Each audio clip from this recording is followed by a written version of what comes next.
Hi, Colleen. Hi, how are you?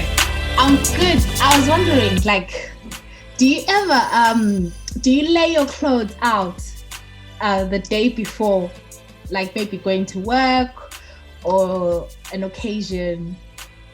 I maybe lay it out in my head. Really? Yeah. Is that an But- old people thing to do? I don't know. I feel like it helps me be a little bit more organized. Like if I know I have less stress on the day. So I kind of think about, oh, this would go well with this. If it's something I haven't worn before, then maybe I'll try it out. But I kind of think of colors, think of, okay, so I'll wear this lipstick. So it just builds a picture in my head. Yeah. I used to do that. Like, I was thinking, like, that's one of the things I don't want to say I miss, but going to work, like maybe like on Sunday, I would, particularly like say for month, like I would know, okay, this is what I'm wearing. Like I'll either actually like lay it out or like hang it or something, and just have like know, okay, tomorrow this is what I'm doing, and I'll actually even pack my bag like that I would carry. Like I'd put my travel card, make sure like my purse is there, make sure like my work pass is there, and then by 4 p.m. like that's done.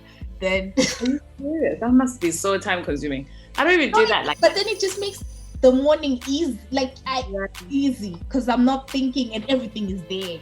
Yeah, no, that's interesting. When my bag is ready to set up for work. So like tomorrow, I'll think what I'm wearing tonight. Tomorrow, my bag is just ready to pick up my keys, and then I'm ready to go.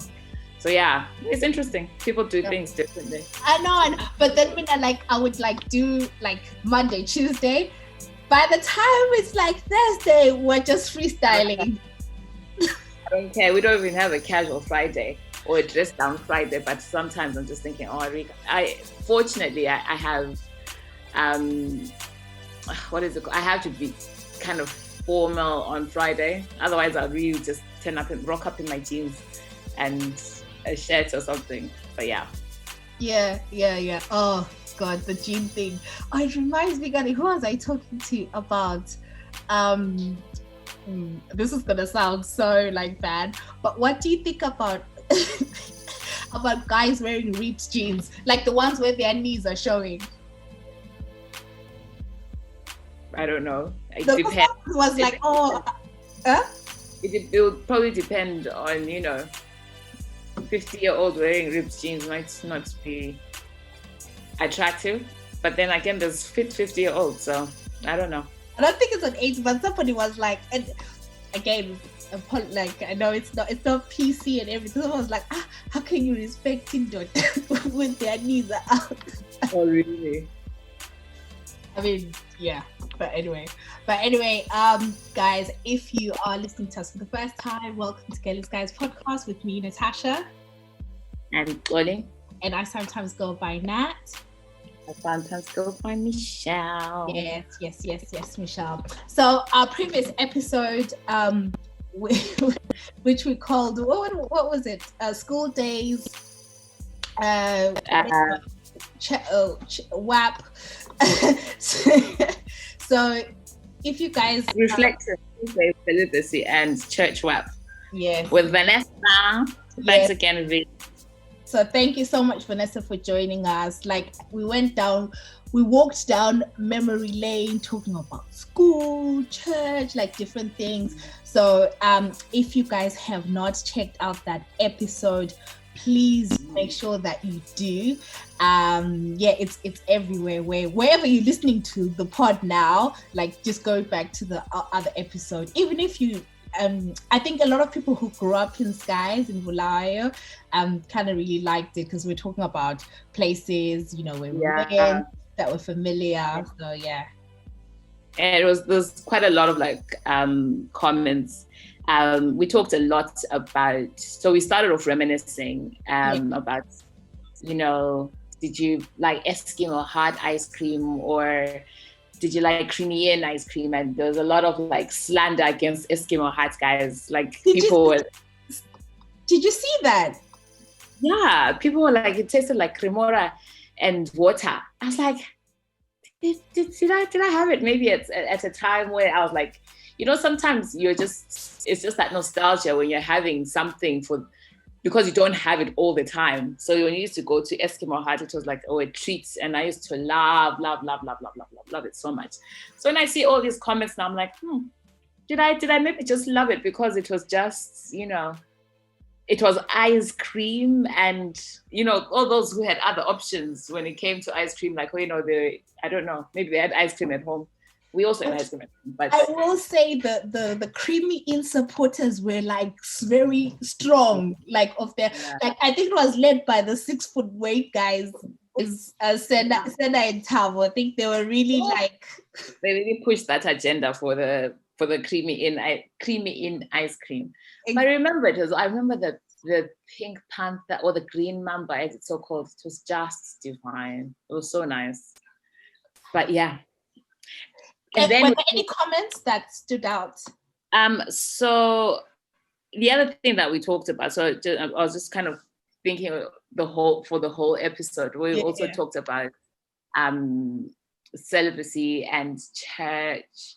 And that was also quite interesting to kind of get, there's a lot of women who commented. And I think it was quite, I guess it resonates because you kind of hear similar stories from different people, even in different backgrounds, which was, whether the relationships were kind of built and dealing with stuff outside church and dealing with those relationships outside church and how it wasn't really, sometimes, it was deemed as unequally yoked. You shouldn't hang out with people who drink and all this stuff.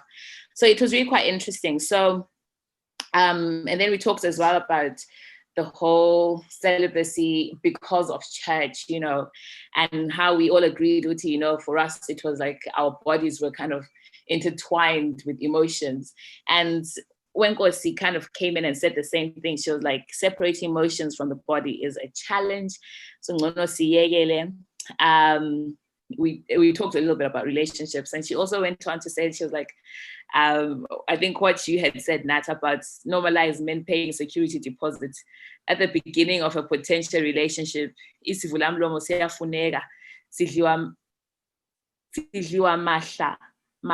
she was trying to say sidliwa mahala. Or mahara, I don't know. And there was someone else who said that. I think Manube kind of said the same thing. She was like, oh yeah, we need to normalize this business of, at Lekehla Sana said that, you need to normalize paying a security deposit prior to any mjolo occurring. Mm-hmm. She also talked about her first date at the cinema to watch Waiting to Exhale. Oh my gosh. And she says, for some reason, I didn't like Bulawayo Center. And she was just laughing out loud at the long kissing sessions. So there's just a lot of comments. People talked about where they were buying, like someone's like, I love Trish's boutique. Talks about their journeys home. Again, Lekehla Sana was saying, I'm sure I'm saying your name wrong, I'm so sorry. And she was like, Mina, it was a long walk to Ascot, catching the bus home. Once during sports, we bunked school, but I was so stressed that I would bump into relatives or they would see me and I wouldn't notice them. So I was like, guys, it's just literally what we talked about. So many people experienced as well, like, just that fear of bumping into someone who you knew or not being seen and then being told by somebody at home. So it was just really interesting. So loads and loads of comments. So did you see anything? Yeah, so on YouTube, so going through the YouTube comments, so Will Moy was like, oh, the nostalgia after listening to this episode. And then my favorite comment from that possibly, I think I know it. One of my favorite Vanessa comments like throughout this podcast. So actually we had talked about the modeling, and then Vanessa saying, oh no, she didn't model. She said, oh, she did some, small scale, something, whatever. But we both were like, you did. And then Janice on YouTube said, Vanessa, didn't we do the last Miss Evelyn together? Guys. Like, no. What a comment. I'm pretty sure she did. In fact, yeah, sorry, carry on. No, God. I was saying, in fact, there's someone who commented, sorry, I don't remember, Utingoban, who was like, if Vanessa, I think took Gadi actually, he was like, if somebody says Vanessa did it, I haven't seen the picture, but it's for sure that she did. And I was like, this person knows Vanessa very well. The truth, I also agreed with that. Like, I haven't seen the picture, and I don't quite recall her seeing her like walking down the catwalk. But I'm sure she did. I'm convinced, 100%. And then Rubitai was like, "Oh, his facial expression when Nat said my first crush, priceless." And then I was like, I went to Cochran too, and my younger sister went to Pink and Blue Nursery. So actually, and then we did a question thread on Twitter thing, and there were quite a few people that went to Pink and Blue, St. Gabriel's. Yeah, I can tell the Pink and Blue ones. Really? Oh, really? And then on Instagram, Mr. Kingsey was like, nah, creamy in. When we asked about Eskimo, how did creamy in? And then Noni _POK was like, no, guys, Eskimo, creamy in will forever win for me. And then B Muriro on the celibacy question was like, punishment for real in this 2020, I'll honestly tell you bye, because I ain't wasting your time. But way back I would say it's okay, just to see if you're really about that life. I always had hope I will change your mind. So yeah, guys, like really enjoyed the comments. If you go through the hashtag Gellens, guys, you'll see what other people are saying. And if you're catching up and you listen to the episode, then yeah, we'll see what you were saying. Yeah. Yes. So, Calvin.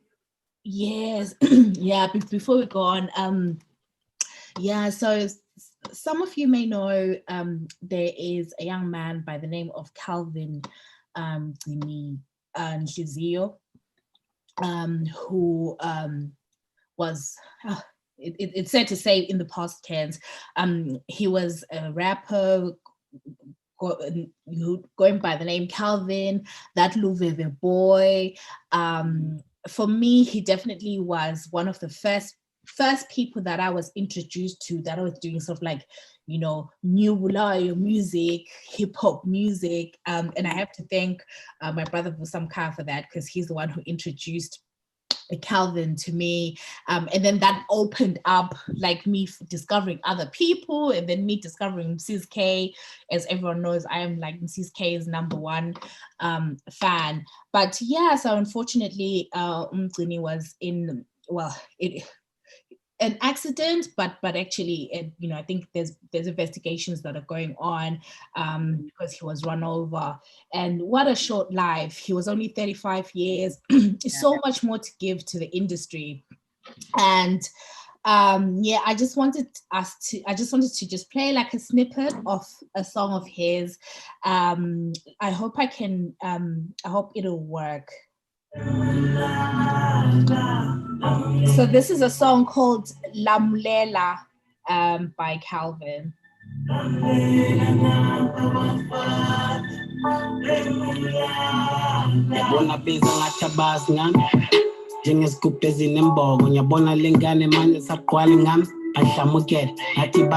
Cause the kill time in I'm pissing is fun and jing tulus.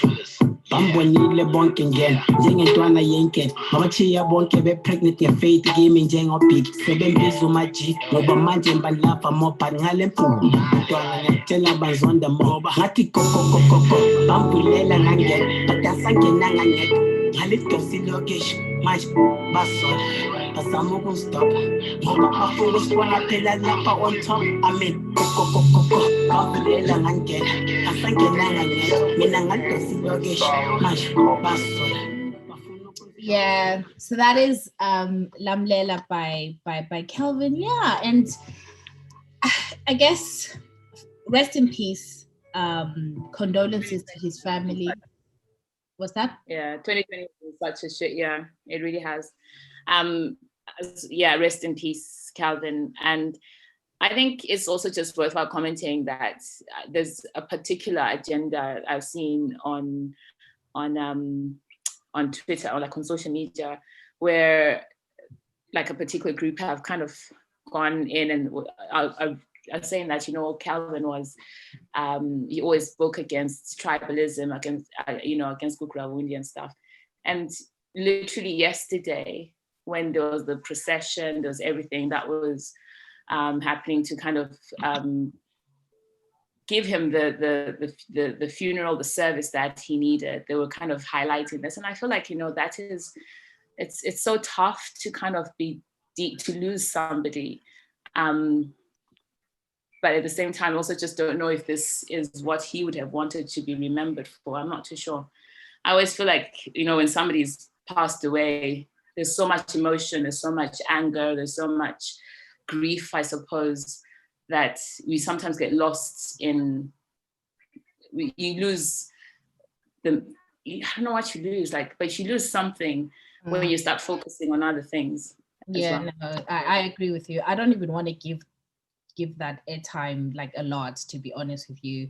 It was opportunist, it was a tenuous link, it had I think it was just, listen, it for me, like when I saw that, it was just not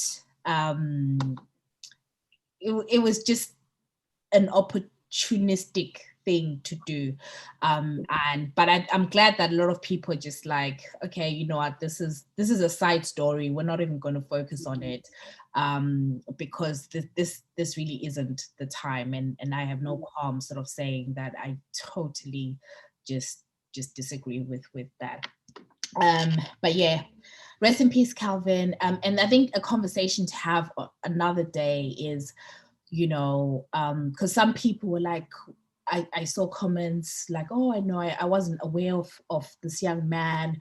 And people actually now reflecting and saying, you know, to be fair, I don't really know a lot of artists from Bulawayo, or, you know, and I think there's something there about, you know, what role do we play? I know with any art, you know, the artist puts the art out there, and shouldn't have any expectations, right?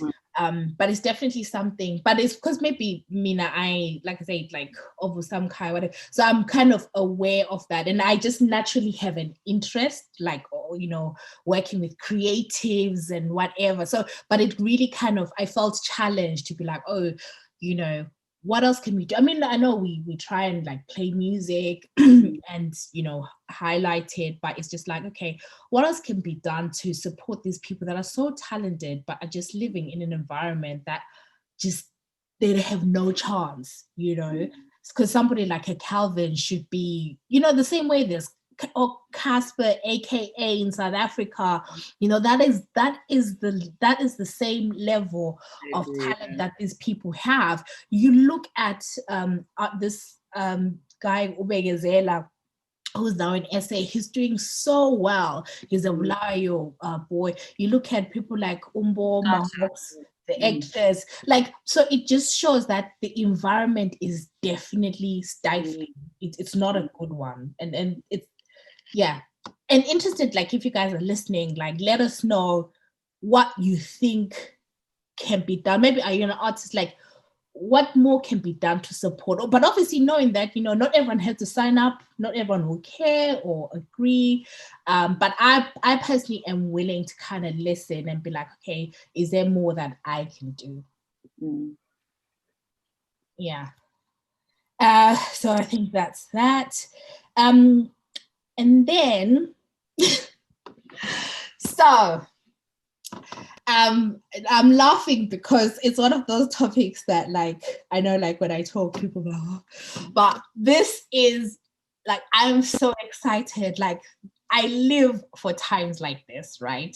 So next week is the US election. And if you listen, the same way people follow the Premier League, the same way people follow F1, Formula One, Lewis Hamilton, that is me, like, with politics, and particularly I think American politics, because there's some Hollywood to it. It's like a game. It's like a sport. So I definitely like. Huh? You've taken the day off. Yes. I've taken the day off. So the elections are on the 3rd of November. Yeah, we are being forced to take annual leave and say, Akala said, oh gosh, what will I do at home? And you're willingly taking days off. I would not miss it for the world. Listen. Oh, you know what? This would have been the opportunity for me to like show you guys. So in 2008, I actually have like a scrapbook, a folder which my mom did, which has like the headlines when Obama won. Like, because I was so into politics at the time, so I always remind me next time. Like, if you guys want, just tweet me and let me know. I'll show it to you. And so from 2008, that was that. 2012, I actually volunteered for the Obama campaign, and I went to Chicago. And election night, Chicago, me and my friend kind of got detained by the Secret Service. No way. We got lost. What happened? We got lost. So election night for the Democrats was being held at a place called the McCormick Place, which is kind of, far. So we were like, oh, you know what? We just want to soak it in and everything. So we went there like quite early. I think it was about 2 p.m., 3 p.m. Yet the whole thing really is going to start at like 6, 7 when the returns start coming in, right? So we went into the building, and it was kind of like, because we were one of the first people, it wasn't really clear, like, what entry points, whatever. So we kind of got lost in the building. And then literally, like, these guys are like, ladies. But did you not have badges or anything? No, that's what I'm saying. It was like, so, because we were looking for like the entrance point, but they hadn't yet really, like, I think, sort of set it up, or the direction we had come from. Because listen, we were kind of like tourists, so we were walking and probably coming in from a direction that nobody else would. So I don't know how we got through like some door at the back, like, and I remember like seeing like there was gyms and stuff. So we were kind of like, we were lost because we kept going around and it was like a maze. And then there's people like, ladies, and then like we explained, obviously, like we had to like, my friend Lucy, and she's like British born, so obviously she has like the proper British accent, but obviously we had to like really turn it on, like, no, it's here. And then they were like, oh, then they would ask for like our IDs and everything. It wasn't too long, but it was a long like 8 minutes. Anyway, I say this to say, I know I've got pictures from election night, everything. I just say this to say, like, I love this stuff, right? And then 2016, I had wanted to be there because to go to, I think it was New York at the time, because that's where Hillary Clinton was going to be. That was her base. But then I think that was the year, I think my granddad passed away in the August. So then I was like, no, I just financially couldn't afford to go. But funny thing is, the day after the election, there's a lady that I worked with at the time. So she previously went to the London School of Economics. So she was like, okay, I know you're interested in this stuff. There's going to be a workshop at LSE the next day. And it was like, oh, US UK relations, and it had an all-woman panel because everybody thought Hillary Clinton was going to win, right? So the day of the election, I remember I was like, obviously all the polls were saying Hillary Clinton will win. It's like, okay, there's no reason to think she will not win. Yeah. And then literally, like, so we'll go through this, but like there are certain states, like when you hear like the swing states, when you hear like, oh, it's gone, like Florida, and then you're like, oh, it's gone, one way. And then I remember, like, I think, was it Pennsylvania, I think, that went to Trump, and I was like, what is going on, right? There's a friend of mine like that, like we text each other like election. I was like, what's going on? Anyway, everybody knows what happens. Like Trump announced the next day. So I still went to the LSE panel thing.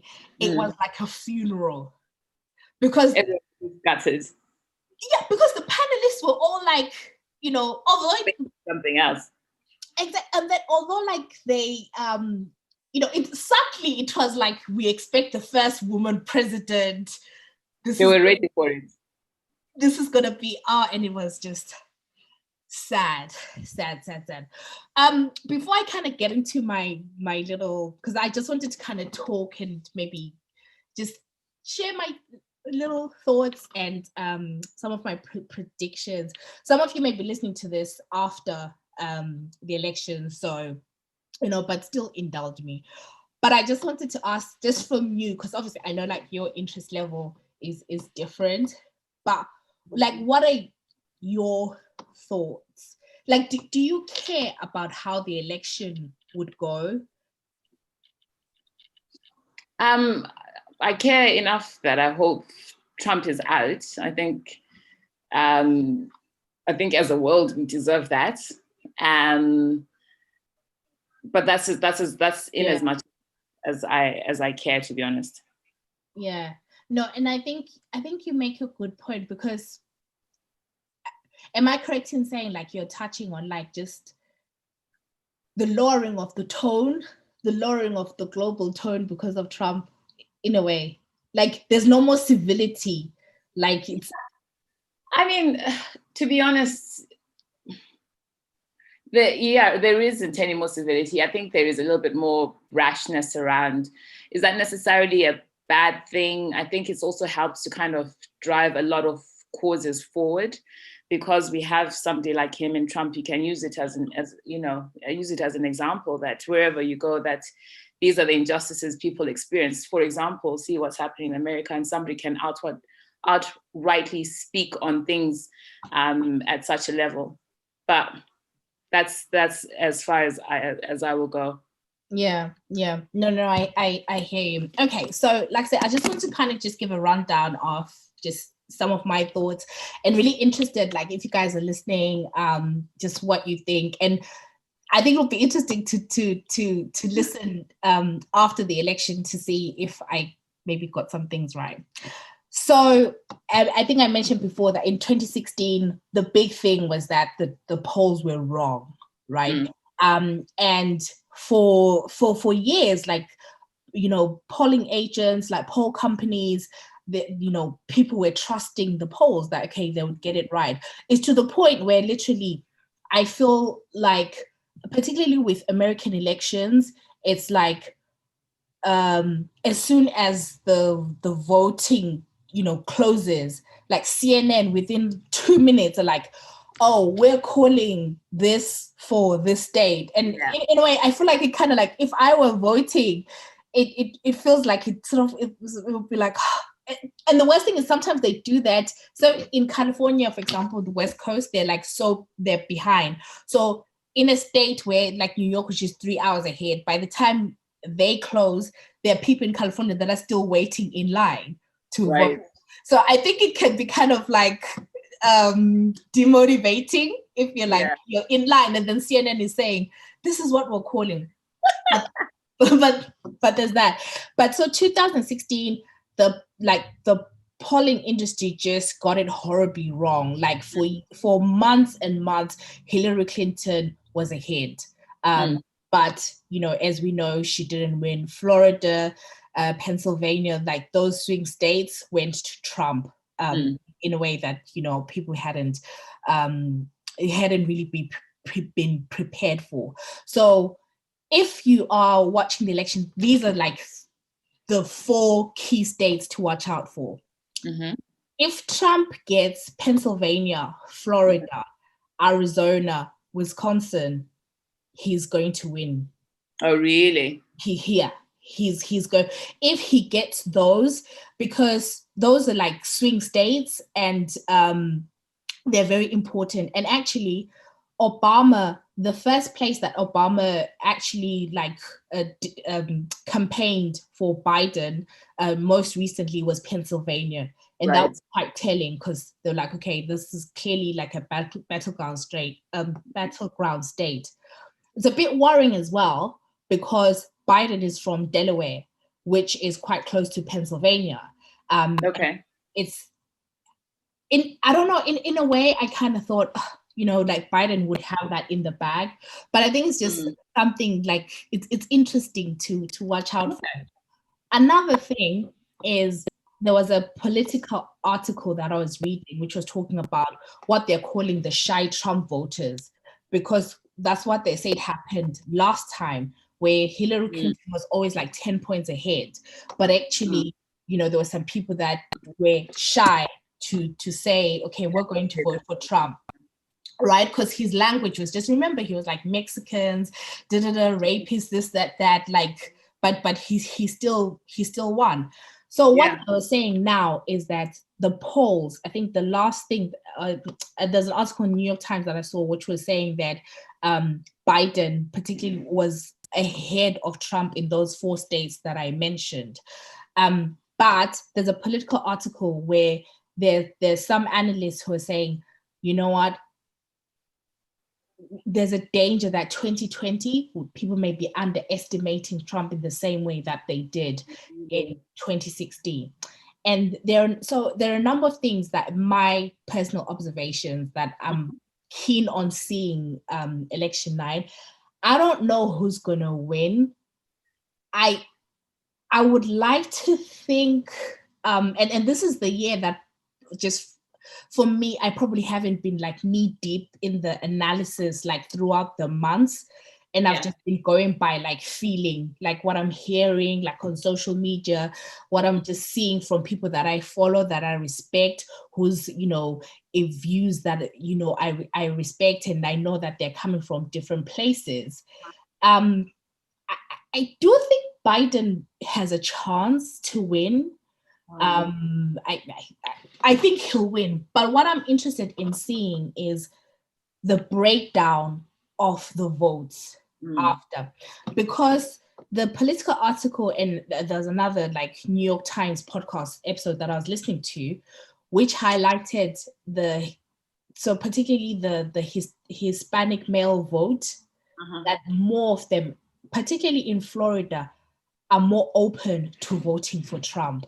Wow. And a lot of Cubans that are in Florida are open to voting for Trump. And there's a number of reasons why, right? So, which is why I was saying like before that I think we all agree that Trump, in my view, has really lowered the sort of tone. Civility is no longer a thing. Just that, the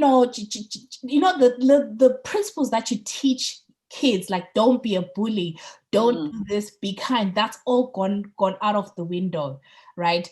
But actually, I think there are people that feel that, okay, with Trump, we can almost forgive, him going off on Twitter and saying scandalous things, because we know that, like, from a money point of view, the thing is with Trump, COVID has just thrown a span in the works, but money people, their money was happy under Trump, right? But you could argue that that was a trickling of the Obama years. But still, like people that you talk to, they'll be like, okay, my 401k, which is like their pension, whatever, like is performing well. I think that there's also this thing of, I don't know if you've ever come across these arguments online about an alpha male and a beta male, whatever. So Trump is very alpha, right? And there are these movements online which kind of like speak to the fact that not a lot of men, some men kind of feel like they no longer have the space to be, right? And which is why over the years, you've seen a rise in male spaces that speak in, like, that don't do political correctness, do well. Even like the Joe Budden podcast. There's an element with people who don't really necessarily, what's the word? Who speak their mind. They will just do well. Yeah, and I think are more politically correct, very conscious of around them and taking other people's perspectives. You obviously you don't necessarily do well because sometimes, you know, you need to be that transactional person to get things done. And I think that's kind of the whole leadership thing, is that there's different leaders and people have different ways of getting things done. But I think as a transactional leader, you set your objectives, you get things done. Transformational leadership, it will take you a lot longer to get things done because you're more worried about people's motivations and how people are and stuff. So sometimes quickness, you just need to be transactional. And then I think definitely what you said. And then speaking to that, so that's why, like, so the Hispanic male voter thing. And another thing that I personally am interested in is the percentage of the Black vote. Like, I don't know if you've seen like Lil Wayne recently. I saw him posing with the, very disappointed, but yeah, that's the reality of it, is that there is a lot more Black people who are very much in favor of him and his policy, of Trump and his policies, and coming outright and actually admitting it. So, but okay, this is an unpopular opinion. I think it's necessary. Do you know why? Yeah. Like, even if you see, like, in the UK, for example, there's certain political parties that just, it's as if, like, the Black vote is just like for granted. Like, yeah, okay, we're gonna have the Black vote. And then in terms of policies, their policies are never really targeted towards the improvement of Black people, but what they'll say is, oh, we will have policies that help the poor, right? And by effect, that they're then saying, or in a way, it will trickle down to yourself. So, like, in America, I think there's been an interesting conversation that has been happening that I haven't seen in the mainstream, but people that I follow, like Boyce Watkins, there's a lady called Yvette Cannell, and it's something that I first heard it from this lady called Yvette Cannell, who started talking about ADOS. So ADOS is the American descendants of slaves, right? So what they are saying is, actually, they're saying, you know what, as American descendants of slaves, we have a unique history that is very different to other people, that is very different to somebody who is has Nigerian parents or Zimbabwean parents, and was born in America, right, and is an immigrant. There's the legacy of Jim Crow, slavery, and all that, and they're saying, us as a group, first of all, reparations. We should get reparations, and also that every other new group that enters America in terms of social mobility always does better than the African descendants of slaves. So American descendants of slaves. And then what they're saying is that what happens is the people that do well in Black excellence, Black space, if you interrogate, quite a few of them are actually not descendants of slaves, right? Okay. So, for example, they were talking about, like, Issa Rae, for example, Yvonne Orji, like, there's so many other, I'm not many people sort of like coming to mind, but a lot of like high profile people that actually are not descendants of slaves. So I thought that was a very interesting thing that came up. And then there's this guy called Claude Anderson who has a book called Powernomics.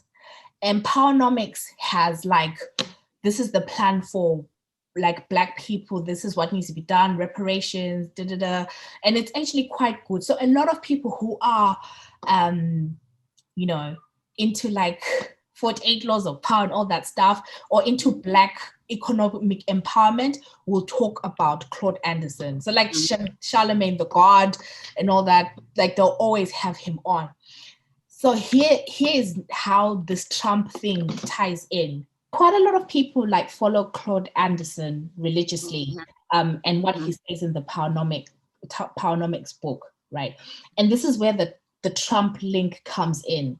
So Trump has what they're calling the Platinum Plan, right? Which is for African Americans. Right. And when you sort of like look at the Platinum Plan, it mirrors the Powernomics book. And actually, Trump's people have reached out to Claude Anderson, reached out to, you know, all these different people that have, you know, been quite vocal about Black economic empowerment. Particularly, so Jared Kushner, who's one of Trump's senior advisors, who's also his son-in-law, right? Interestingly enough, just as an aside, you know, one of the things that Trump is criticized for is, you know, just how he's involved his family. His daughter, Jared Kushner.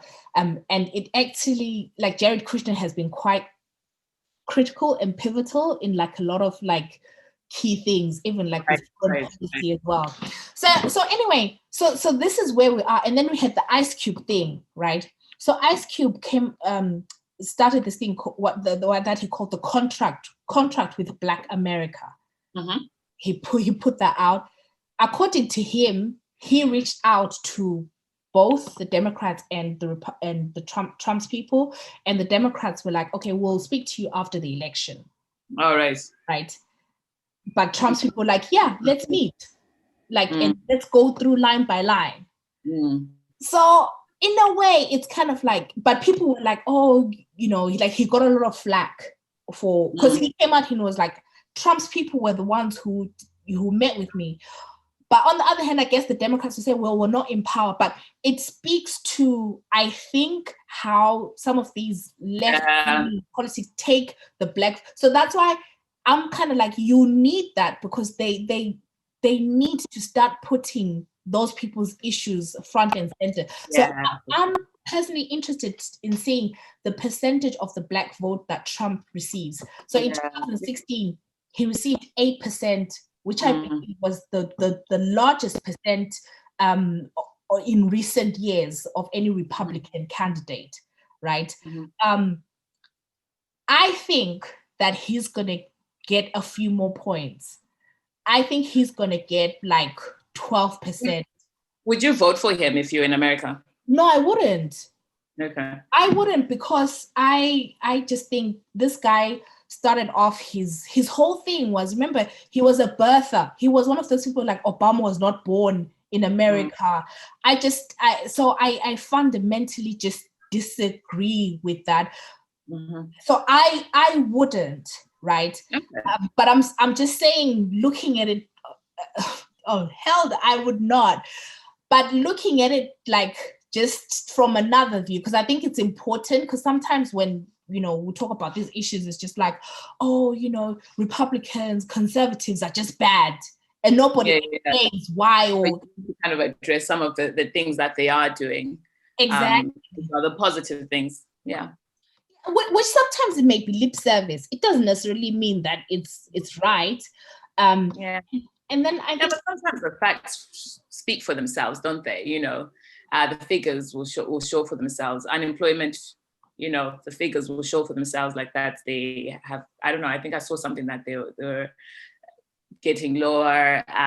So things like that. So if you get factual information, then you can like, but yeah, be interesting anyway. Interesting to see what happens in the next, it's going to be an interesting week.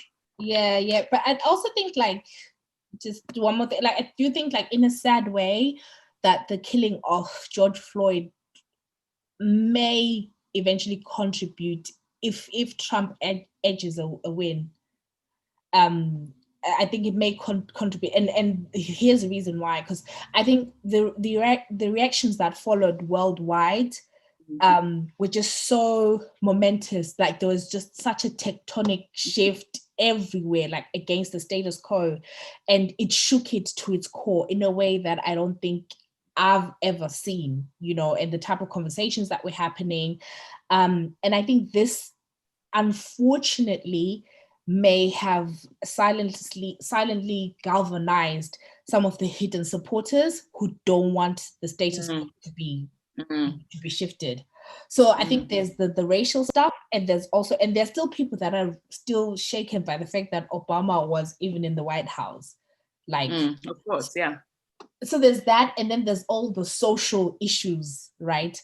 The culture wars and all that stuff, which really, I think that may contribute to him winning if he does. And then just lastly, like, I don't know, I just think like Trump it'll be interesting to read it from a historic point of view, like how he's done and everything. But the sad thing is, even if he does not win, I think for the people that voted for him, his presidency has been a success. Yeah, of course. And especially because of the Supreme Court justices that he's put on the bench. In 4 years, he's put 3. There's only 9 Supreme Court justices, and that is the highest level of, like, in the land, where issues about abortion, everything, Roe v. Wade, like, and he's put 3, and now the court is right leaning. So if you are a Republican who's like, I don't care for Trump, but you'll be looking back and you'll be like, yeah, he's done his job. Like, you'll be silently satisfied that he's and the damage that will do. The next thing that is up is, I think, Obamacare, the healthcare thing. So they may be able to repeal it. Yeah, it is. But I think that's it for that. We'll see what happens November 3rd. But sorry, I keep thinking of things. One thing that I will say, I'm interested in knowing why a lot of Zimbabwean, even African men particularly, support Trump.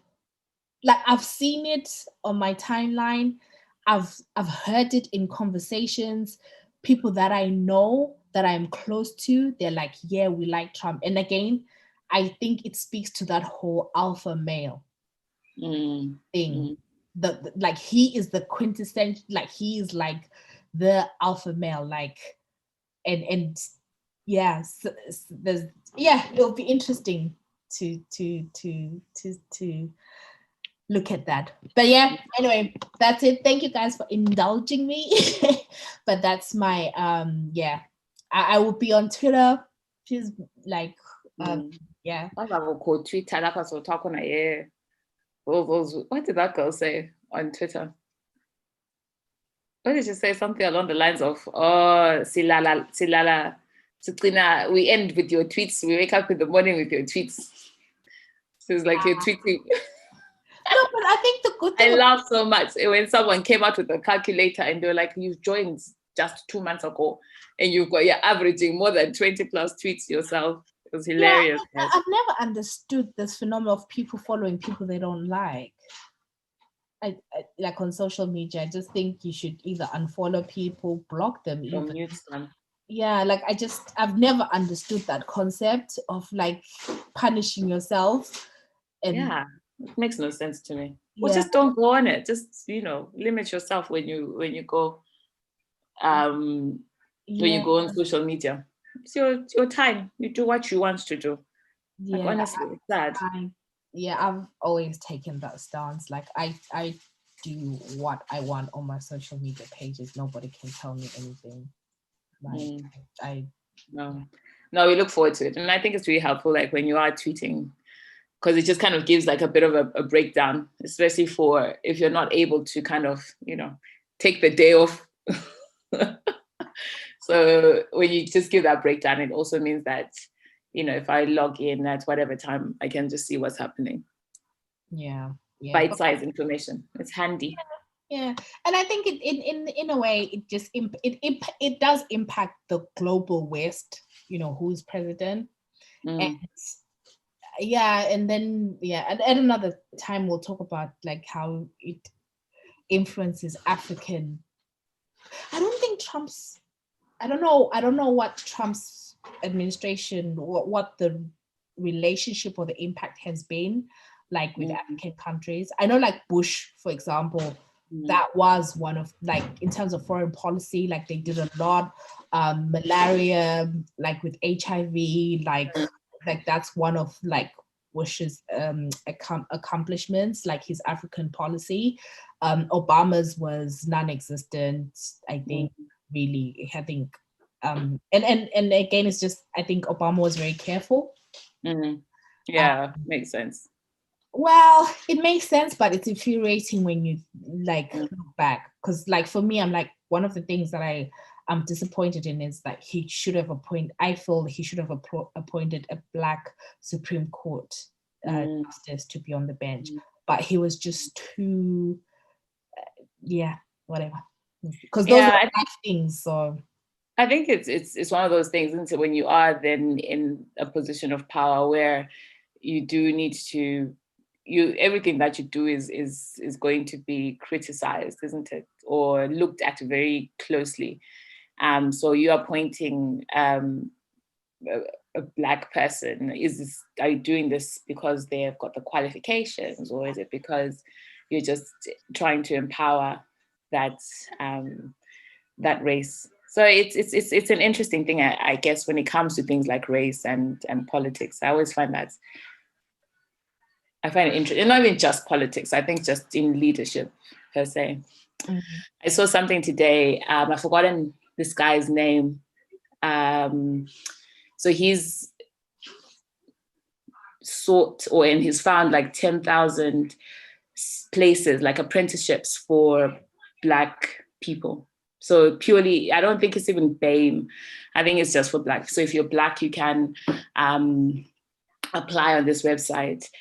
And I might be wrong, maybe it is also BAME. But I remember the specifics was for Blacks to apply for apprenticeships in various industries, just to kind of, obviously get your foot in there and, try and get some opportunities.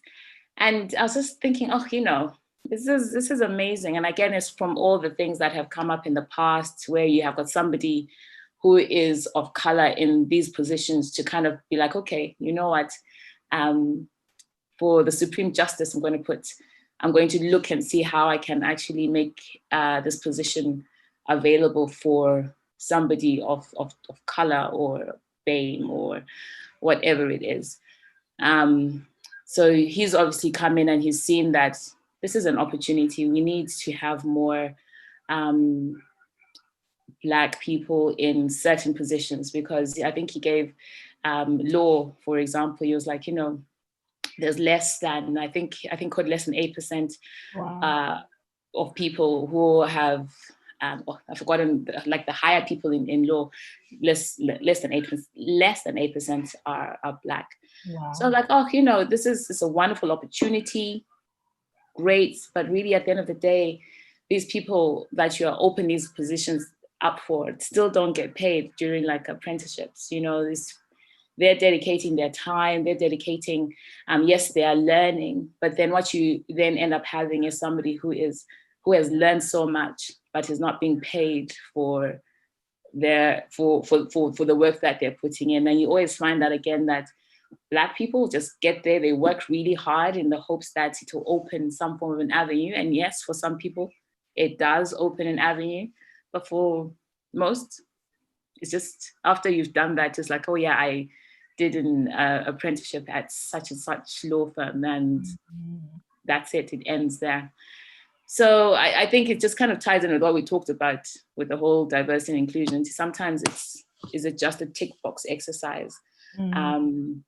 I don't think Obama putting somebody in the Supreme Justice would have been a tick box. I think it would have been something to kind of reopen doors of opportunity for other people. But yeah, this is the world that we live in. We get criticized, and you do a good thing and people will really pin it apart. Like I was reading these comments for this guy, the apprenticeship guy, and literally people just tearing it completely apart. It's positive discrimination, Yes, it's something that is going to benefit abantu abamnyama, but what about, I think there was one white person who kind of said, oh, you know what? I'm from a very poor background. I didn't get any opportunities handed down to me, whatever. I think it becomes very difficult, I suppose, is what I'm trying to say. No, and you're completely right. But do you know who wouldn't care? Trump. Yeah. And it speaks to why certain people are like, I'd rather someone who's strong than someone who's doing Matrix and all that. And there's something there. But he wouldn't care, again, because number one, he's who he is. But number two, we can't forget that because he's also very much a white man. There's an element that everywhere you go, there is a layer that is if you're white, you have a certain amount of privilege. That is your stepping stone. And you don't get that if you are Black. But yeah, no, you're right. But I was just speaking to just in terms of decision making, whatever decision, right? Listen, if I were a white, if I think my decisions would also need to be, and I'm going to move away from Trump and from Obama, but just to bring it to my level, because that is a level that I can understand. I don't know, I can't speak for Obama, I can't speak for Trump, because I don't know what goes on in their heads. But for me, speaking as an individual, I know that some decisions, I take a little bit longer to make, because you're very much conscious of how it's going to come across to the next person, and how it's going to, are you going to come across as, favoring? Are you going to come across as, not really knowing what you're doing, or angry? So there's all these other things. But this is a conversation we've had one too many times, I feel. Yeah. No. Yeah. But even like if you say Trump, not talk about, but Trump versus a Biden, for example, or whatever, like, so some people be like, Trump's gonna be like, yeah, this is my decision, like, and then maybe Biden will be like, because you're trying to please many people. And it's just that concept, not even talking about it from the racial lens. So no. Interesting. Yeah.